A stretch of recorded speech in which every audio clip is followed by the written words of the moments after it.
मैं राजू भाई और आप देख रहे हैं सच विचार। यहाँ पे देखिए भीम आर्मी सह आजाद समाज पार्टी के कार्यकर्ता के द्वारा जो आक्रोश मार्च निकाला गया है और ये आक्रोश मार्च सीधे मुख्यमंत्री आवास को घेरने का काम करेगा।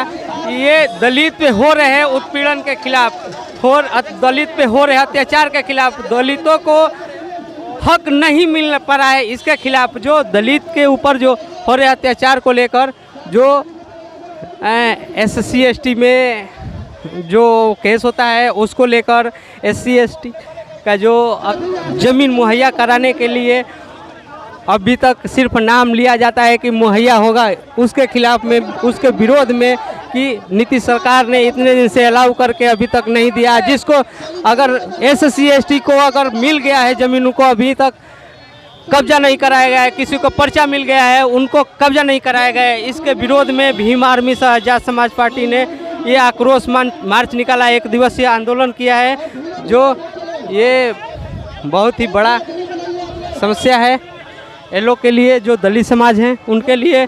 और देखिए ये बहुत बड़ा आक्रोश मार्च है भीम आर्मी के द्वारा। ये भीम आर्मी के द्वारा पहली बार मुख्यमंत्री आवास को घेरने का काम किया जा रहा है, जो पहली बार है ये। पहले अभी इससे पहले कभी भी भीम आर्मी ने जो अभी तक कभी भी मुख्यमंत्री आवास घेरने का काम नहीं किया था। बस जो भी कार्य होता था उनको अल्टीमेट आवेदन देके उस पर कार्रवाई की मांग करता था, लेकिन आज आक्रोश मार्च निकाल के ये प्रदर्शन करके ये दिखाना चाहता है कि नहीं, हम इस बार सरकार के साथ हैं, लेकिन ये हमारा नहीं सुनेगा तो हम नहीं हैं। तो ये बहुत बड़ा ये भीम आर्मी के द्वारा एक बड़ा आंदोलन है, जो बड़ा ही आंदोलन कहा जाएगा, क्योंकि मुख्यमंत्री नहीं सुन पा रहे हैं इनका, इसलिए ये निकाले हैं। अगर मुख्यमंत्री ने सुना होता, दलितों पर अत्याचार के लेकर वो आगे होते, अगर इस मार्च को ये समझे होते, इस समाज को समझे होते, तो ऐसा समस्या नहीं आता, ऐसा समय नहीं आता।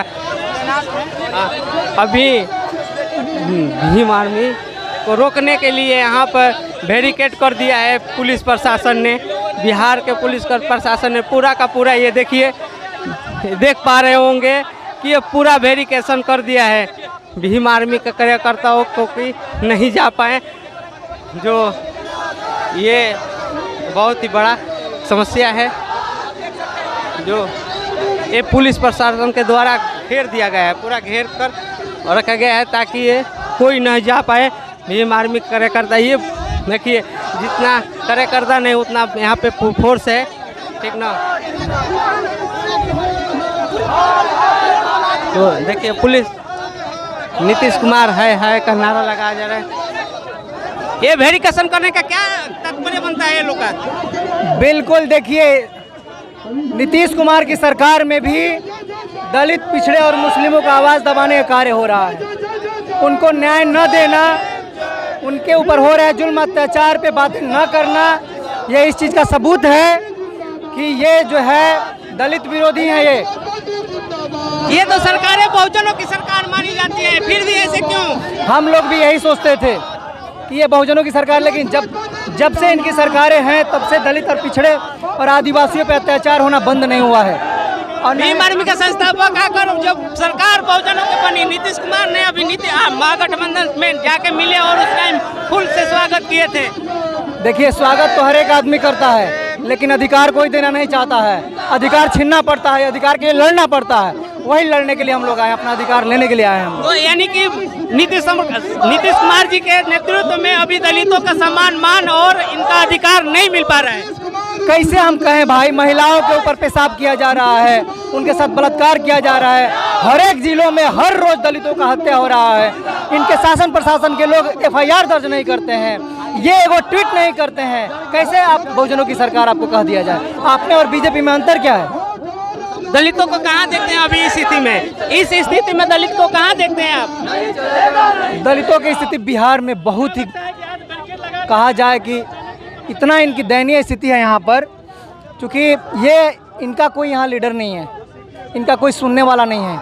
इनका वोट सभी को चाहिए। लालू यादव भी इनका वोट लेते हैं, ये भी इनका वोट लेते हैं, दोनों आदमी गठबंधन में हैं। ये इनके हाथों में लॉ एंड ऑर्डर है, लेकिन ये यहाँ पर बिहार में पूरी तरीके से फेल है लॉ एंड ऑर्डर। तो आपने सुना लॉ एंड ऑर्डर बिहार का फेल हो चुका है और सिर्फ दलितों को हमेशा सताया जा रहा है। पहले से भी सताया जा रहा था, अभी भी बहुजन के सरकार होते हुए भी सताया जा रहा है। तो दलित का अस्तित्व क्या है? सर से आपका परिचय। मेरा परिचय, मैं दीपक सम्राट, प्रदेश महासचिव भीम आर्मी बिहार। धन्यवाद।